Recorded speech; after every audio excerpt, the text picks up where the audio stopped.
If you're vulnerable to psychic damage from roguish language, stay away from these gibbering mouths. But if you intend on listening to this podcast about enriching your fantastical group hallucinations, you're too far gone already.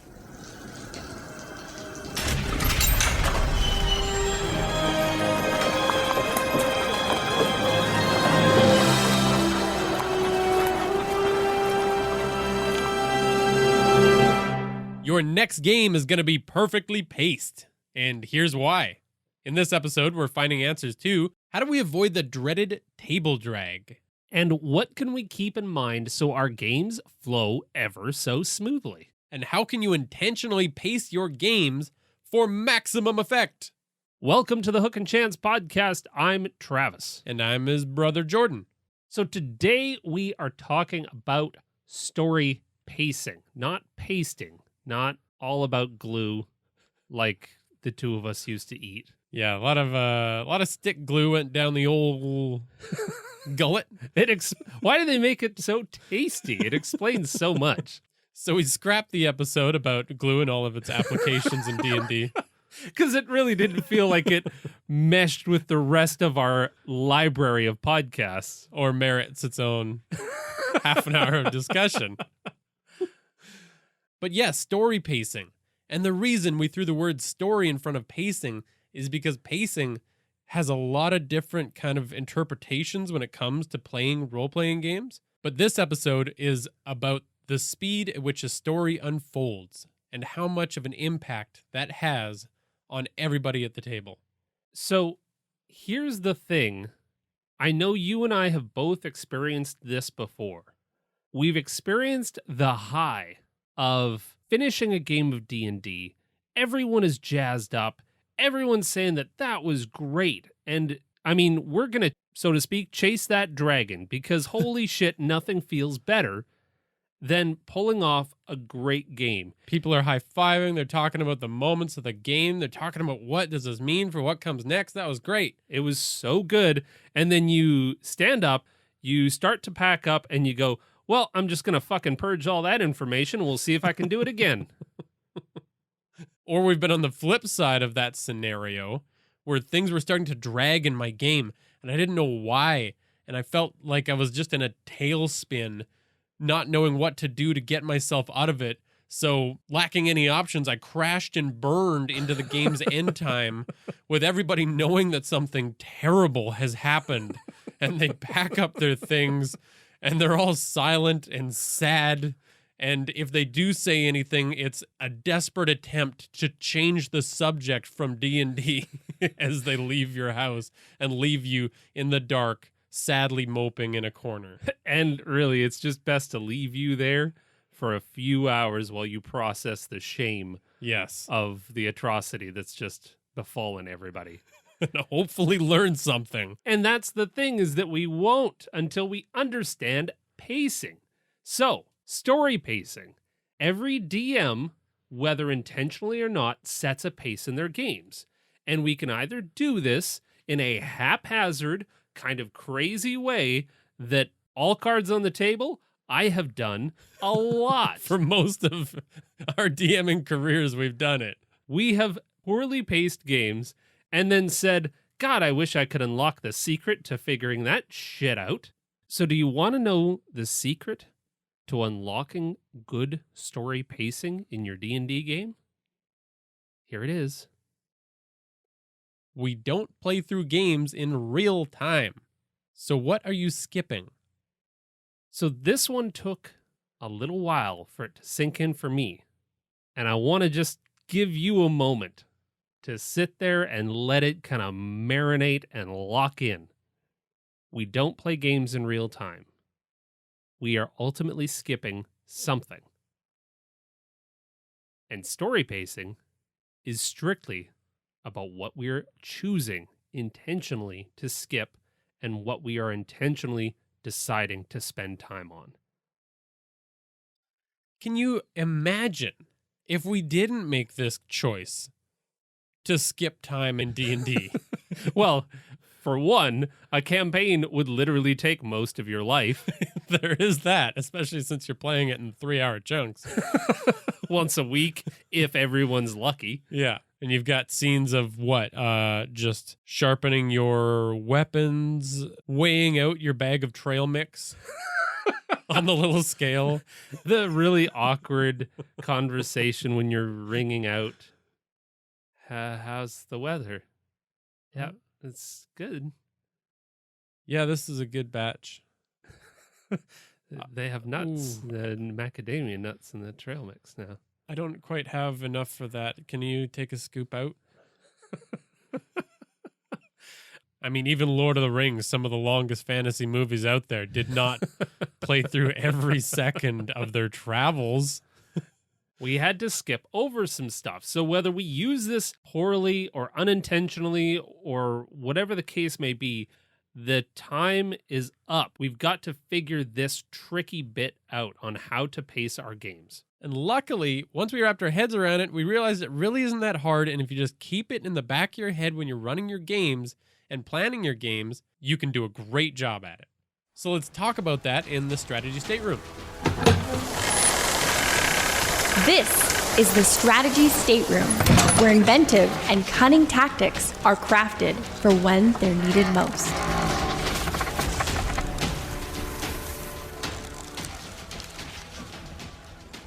Okay, so I think for clarity, we need some kind of example that we can continually draw from as we go through all of these examples of pacing. So we're going to go with just a really basic setup and story.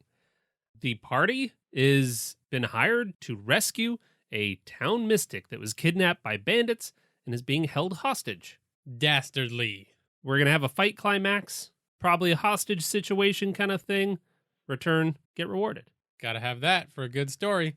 Also, before we get into it, I do want to take just a moment to talk about some of the reasons that I think we feel the pain of pacing that we didn't quite talk about at the very beginning. And I've felt this so deeply in the past where I went, God, what happened with that? Why'd that go so long? Or why did it feel inconsequential? Why am I frustrated? You know, that just like underlying gut feeling of, yeah, we hit that pretty hard. Corner moping. So whenever I get this feeling, it's because I'm reflecting on a particular encounter or an NPC or just something that ran 10, 15 minutes in a game. And then I go, why did that suck? It's because it didn't have any stakes. There was essentially no point to that scene or encounter or series of encounters. Like, I've gone through whole sessions without doing anything that meant anything before. Yeah, you just kind of meander along and go, well, that was interesting. We rolled some dice. Hey, everyone? Yeah. Cool. High five. Why do I feel so hollow and empty inside? Well, everything builds the stakes. When we sit down and we reflect and go, what are the stakes to this? Does this add to our rescuing of the mystic? Not really. Let's skip past this. Or is it just truly filler? And another major clarification to make before we get into all of this is that pacing is a personal preference. Culturally, I think preferences shift slowly. So as a DM, go easy on yourself. What do you mean by preferences shift? I know that our dad didn't really appreciate Mad Max. Yet Dad also really appreciated Butch Cassidy and the Sundance Kid. And those two films have very different pacing. And I think that culturally our expectations of pacing change. Huh. So maybe if you find that like one player isn't quite jiving with the story that you're telling, that maybe they just have different expectations of the pacing and that nothing is wrong or right in terms of pacing, but it's right for all of the players at the table. I guess you got a point there, because if I go back and watch movies from like the 1950s or 60s, the title sequences on those are like 20 minutes long. It's just like, good God, when is something going to explode? I need action now. Yeah, no, that's fair. I think what's also really tricky about this is that when I'm a player and I'm sitting there going, fuck, this is dragging on so long. What's happening? Why isn't this moving? And I look at the bastard that's doing it, and it's the DM. You're the one that's dragging this out. But as the DM, sometimes you're trying to let the players lead things.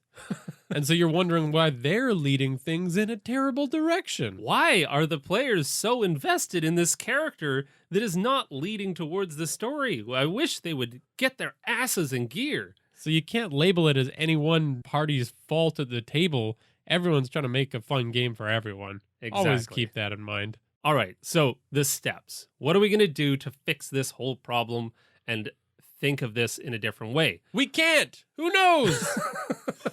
No, we can. We can do this. So the steps are, we want to start by building a structure and stakes. Then we want to build a ticking clock. Then we can use some systems to speed up and some systems to slow down. And of course, you want to watch the other people at the table so that you know where to take the game next.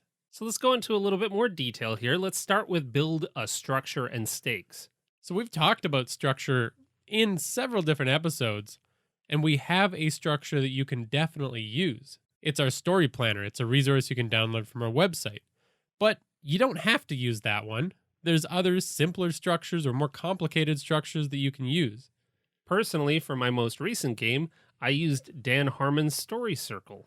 It's a really cool kind of 8-act structure that is pretty neat. He uses it for Rick and Morty and Community and all of those other productions that he works on. But the type of structure isn't really the point we're trying to make. We're just saying you need a structure to start with so that you can vary the pace of your game in a way that you're intentionally doing. With no structure, it's hard to tell whether or not you're going off track. Yeah. And setting the stakes is so crucial in this process too, because that's kind of your endpoint. Your stakes is the problem that the players are trying to solve throughout this adventure. And I think all of this is kind of like a road trip. Stakes is your point on a map that you're going to, and you know how long you have to get there. Then you know when you need to step on the gas, increase the pace of your game, and you know when you can let off the gas and calm things down for a bit. I was wondering where you were going with that, but you pulled it out in the end. It is. That just brought up lots of road trip memories of our childhood. And Dad honking on the gas in order to get where we need to go so that we can slow down and relax once we get there. Yeah.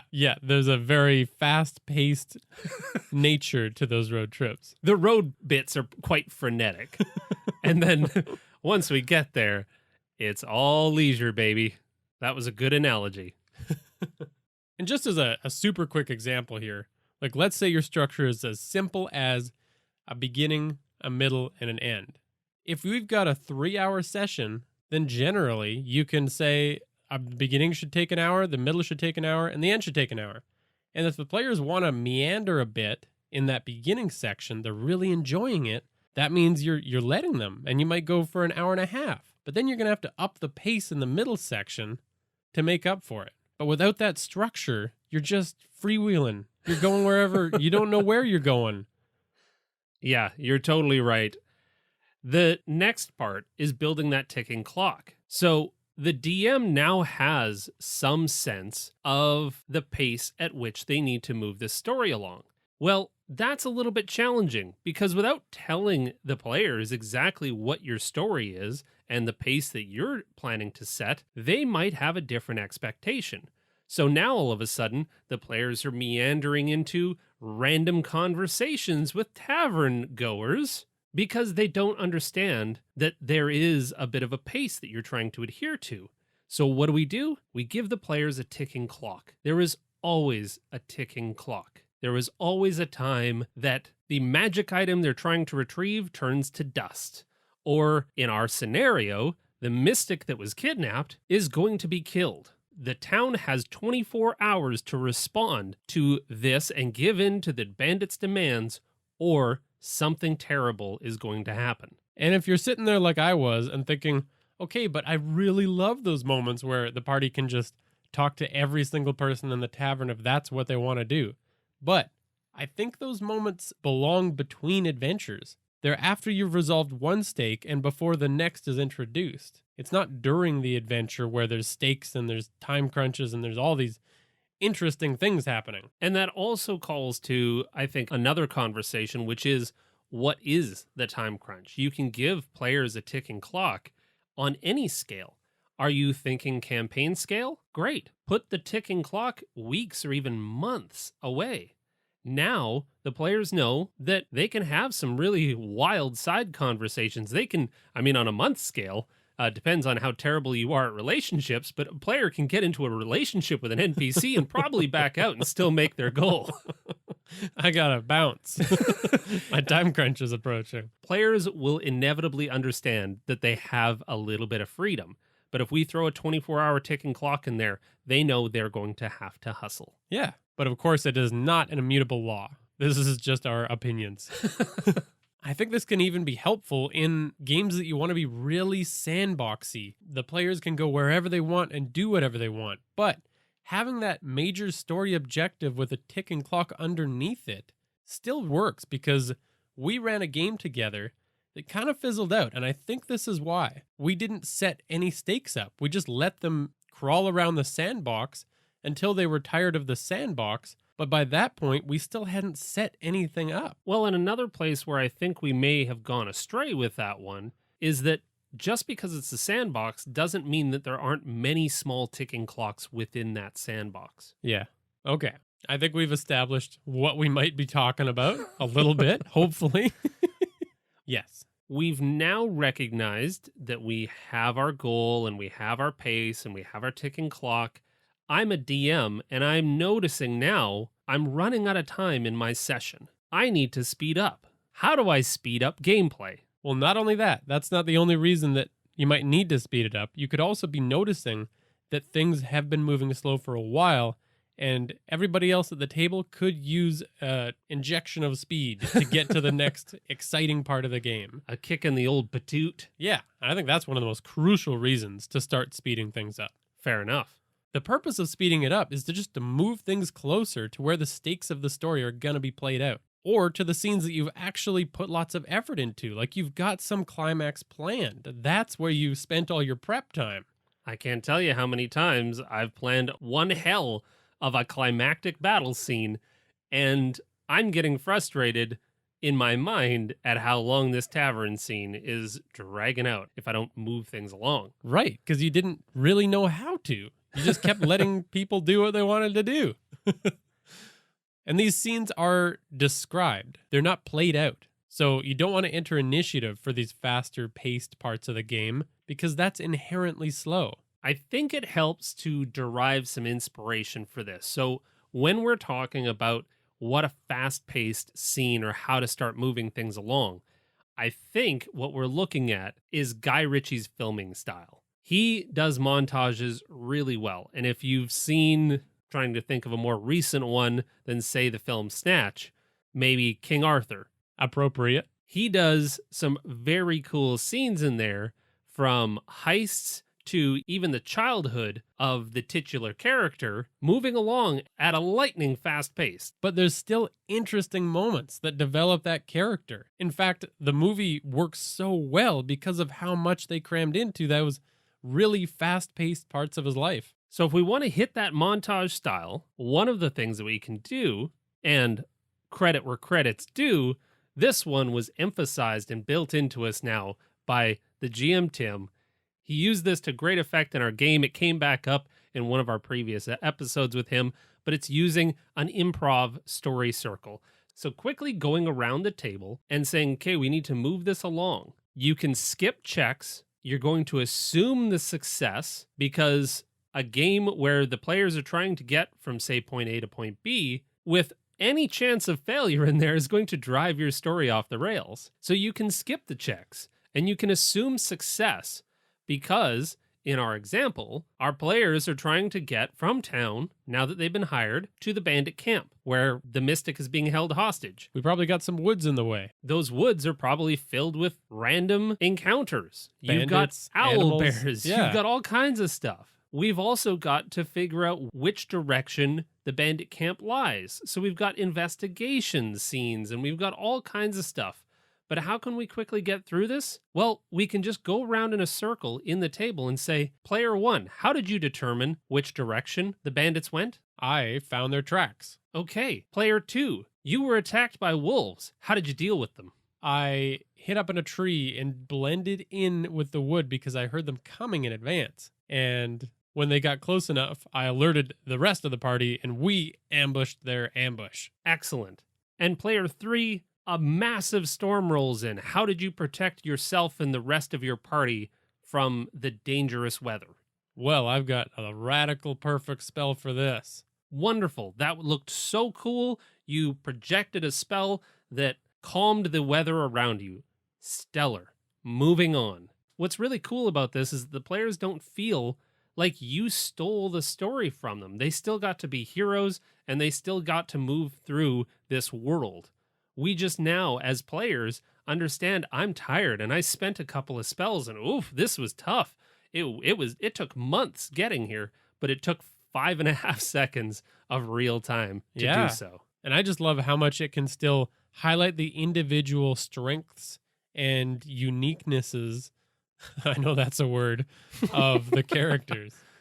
So there's another piece here, and that is sometimes we want some roles to come into play. We want to give the players a little bit more to do than simply describe their success. However, we can do this in one really specific way. Going back to the example of trying to determine where the bandits went to, I can ask you to roll me an investigation check. The danger inherent in this is that if you roll a 1 or a 2, now all of a sudden I as a DM need to come up with another way of getting you to the place where I need you to go. That's why some of these checks are so dangerous. But if I reframe the way I'm thinking about checks and assume that on a 1, you're still going to learn the direction. So you're still assuming success. I'm still assuming success. No matter what they get. Exactly. And I'm just giving more details. So a 1 might be they headed north along the trail.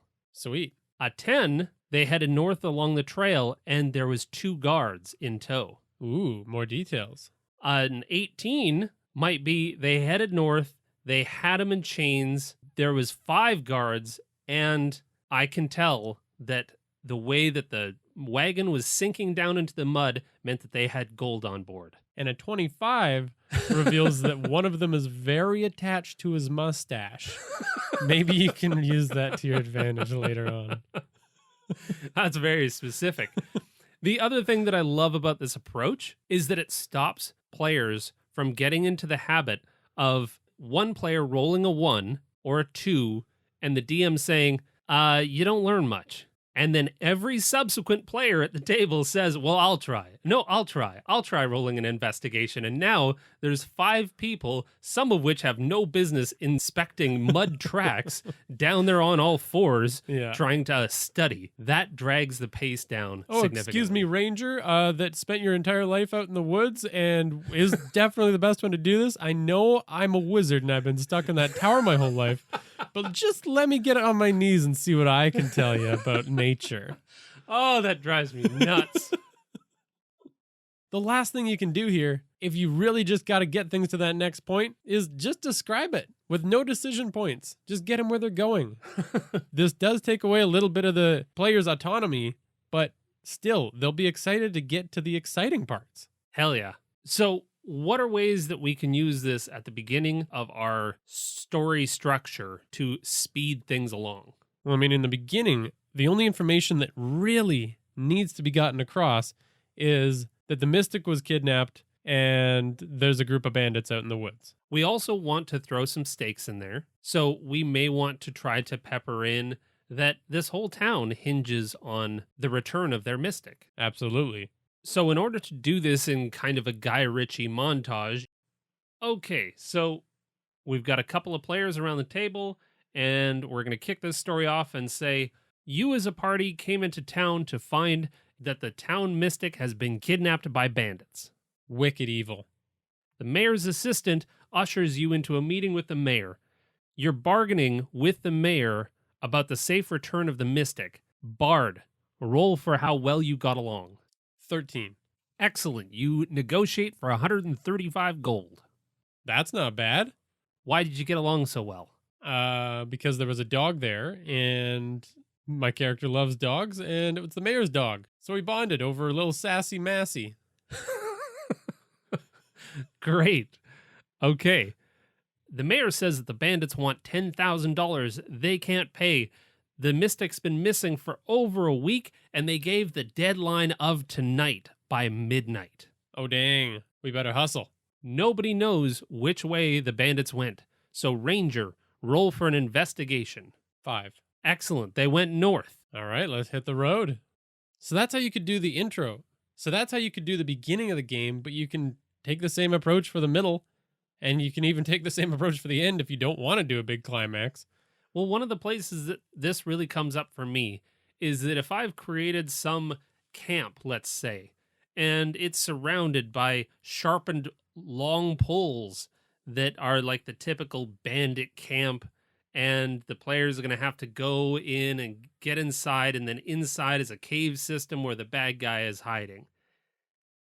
That's a whole scenario that I may want to just montage, because taking out all of the bandits one by one isn't supporting the ticking clock, and it's not really supporting the end goal of the story. So that's a perfect montage point so that we can get to the part inside where we do the whole hostage situation. Yeah, especially if you've spent quite a while beforehand and everybody's wanting the action to pick up the pace a little bit. Or I look at my clock and I go, I'm running out of time. It's time to montage this, baby. Yeah. So if we want to flip the script and talk about how do we slow things down in our game, we've sped along, I don't have a ton planned for the end. How do I stretch out and add a little bit more drama? Absolutely. Well, I think there's 2 types of slow to talk about. There's the real-time slow. That's where you're talking. That's where the dialogue is. You're exploring characters or the world or anything else, the butteriness of the scones through through how you're talking about it.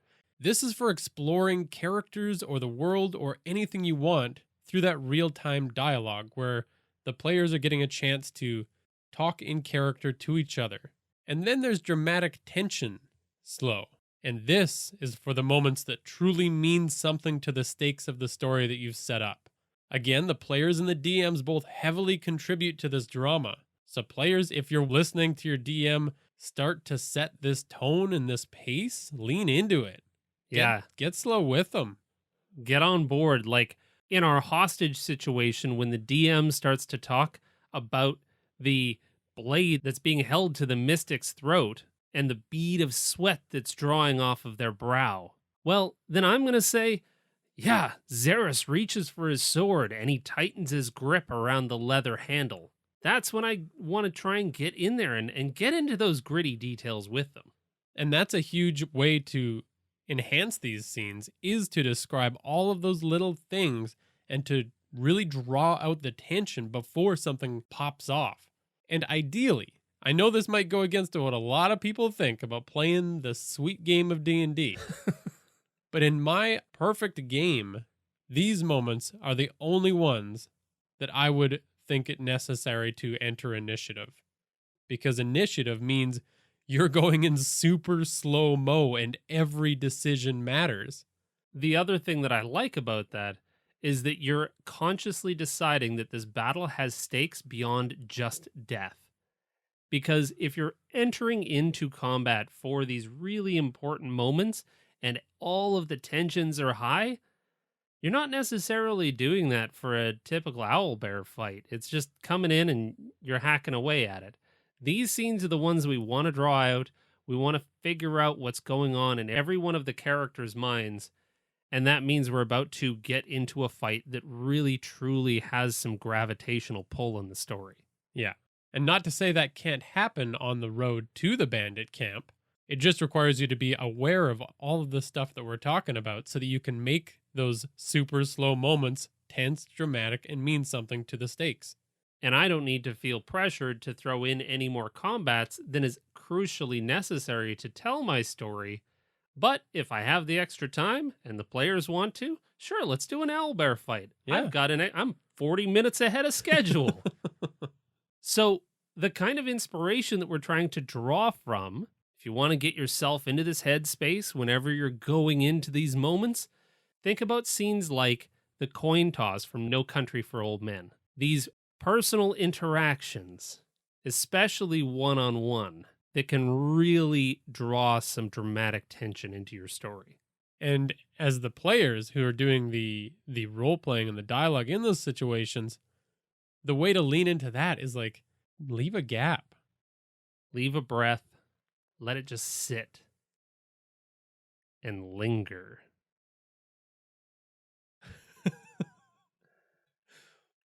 This is where all of those interesting character affectations can start to come out. I've noticed this in the past as well, where players are like, where do I really talk about my players wanting to suck on a pipe? My character smokes a pipe. Where do I add that into my gameplay? Well, these are those moments where you slowly light your pipe and then you suck on that pipe angrily with a hateful stare. And if we wanted to slow down a scene that we talked about, like we could go back to the negotiation between the bard and the mayor, and we could slow that right down if we wanted to. And that bard could do what you just said, could pull out their pipe and be messing with a coin in their hand, doing that roll over the fingers thing. Yeah. If you haven't already kind of pieced this together, one of those tricks to slowing down your gameplay is to draw out those descriptions and elongate them.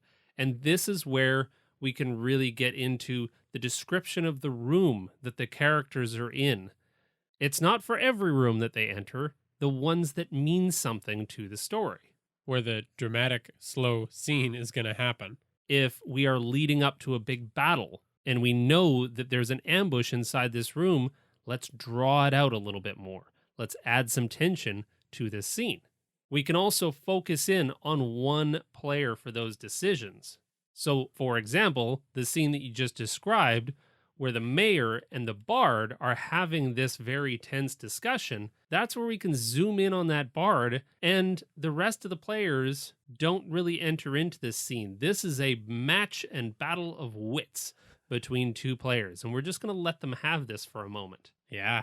And I think one of the most important to remember about these scenes, especially the type of scene where you're exploring characters in the world, is to be ready to pull the ripcord as soon as the players are ready to move on. I've seen a piece of advice that it took me a long time to unlearn circulate, which is to kind of finish those scenes that you've established, but do not feel obligated to do that. Like if you're running a slow scene and it's working for a while and then people are ready to move on, just use those fast techniques to finish the scene and get out. Describe what happens and move on. You can snap your fingers and the negotiations are over. You were awarded this much money, on we go. Even mid-combat. And I think we've talked about this before too, but if you're in the middle of a combat that's turning into a slog because maybe you didn't establish those stakes or something went wrong, just wrap it up. It's okay to not play out every last action in combat. This goes against what's going on in your head as a DM, and I think that's why I've struggled with this in the past as well, which is my players are in the middle of this. If I take it away, I'm going to rob them. But if you have something better that you have planned, it's better to get them to that point than to spend the next half an hour mopping up the rest of the goblins. Yeah. That could take all night. Yeah. So going back to the beginning of our story, what if we have a long session and we want to take some time and we want to build the stakes? How do we do that within the confines of, say, our beginning or our adventure setup again? Well, this specifically can be really fun because you can make it a little bit more sandboxy, but just knowing that every scene the players initiate or you initiate has to come back to the stakes. Why is the mystic important? So as they explore the town, like you could have scenes before the kidnapping even happens if you go in a different direction, where the party can just explore the local establishments and get to know NPCs. But as they do that, those NPCs are telling them why the mystic is so important to this town. Exactly. They can go on a little shopping spree and prepare for this event. The mystic has been kidnapped. We need to prepare. And I know you and I both know how long shopping scenes can go in game. Once players get on a roll, if this shop has some really cool stuff, I mean, we could be here for an hour. Or if you introduce a particularly charming shopkeep that the players don't want to stop hanging out with. So all we have to do to make sure that the scene continues to have weight, we can draw it out. We can introduce the fact that this shopkeeper sells one of the best reagents on behalf of the mystic in town. And without those reagents used in all kinds of different spells, and here's what I use to do them, my business goes under if that mystic is not returned. And look, I have all these dogs that I'll have to throw out in the woods in a big bag. That's evil. That's truly heinous. You gotta save those dogs. You gotta save the dogs. And we know the bard cares about dogs already. Well, there's so much more that we can do with this. We can spend some time with that Mystic's kids. We can allow the players, like you said, to just explore town, really get a feel for it, really get in there, have some drinks, stay in the tavern, but everyone is talking about the Mystic. They went missing. Did you hear about that? Huge reward. Oh my goodness, they're going to execute him at midnight. What are we going to do? This town's never going to be the same without him. The reason that we are encouraging you to make it all relate to those stakes, because if you don't, you'll do again what we've done in the past, which is, oh, the shopkeep has rats in the basement. Okay, I guess, should we go kill the rats? Yeah. Will he give us a reward for killing the rats? I guess that's a side quest. I hate that when you've realized that you've done something horrible that you cannot take back now. All right, mini adventure within the adventure that doesn't really matter. Hamstringed my own story. Yeah. We hope that was helpful. If you have any questions about this whole process, this is exactly the kind of stuff that we talk about on our Discord. We do hangouts where we can get into the meat of this and really try to help flesh out, what are the stakes? How do I tie this in? What are some of the steps in moving this story through its paces, and where does it matter and where does it not? Because this is an ongoing conversation too. We know this isn't the final word on this subject, and this is just our approach to it. My goodness, yes. There is so much more to delve into around pacing, especially combat pacing. That's a whole nother beast. Yeah. So to recap the steps, we've got build a structure and the stakes. Add a ticking clock for your players. Use systems to speed up and systems to slow down. As required. And then finally, watch and read your table so you know when to employ these best. Very good. Now we've got an interesting tool that you've been using for a long time that's finally got a Kickstarter in the Temple of Inspired Hands. Let's go. This is the Temple of Inspired Hands, where amazing products and revolutionary ideas are brought to light. All right, so there's a tool that you've been using for years. Literal years. Not in-game years. And they're finally doing something with a Kickstarter, right? Yeah. This one I'm actually really excited for. I have been dragging my heels on D&D Beyond because I love my app so much. There's a great character app. It's available for Android on the Google Play Store, and it's called Squire. And I've been using this thing and following along with its development for years. It was great when I started. It's amazing now. It's so flexible. I really love it. There is a new version of this coming out. Oh, it's my. a brand new Kickstarter for the Squire app. In a nutshell, a much improved version of the original Android phone app. However, they've taken the jump into a web app. All right. So I know you're real jacked up about it, but like, what can you do with it? Well, you can make as many characters as you want. Okay, 800. Yeah, you can have very, very many characters. I've got dozens on my phone that I have at all times.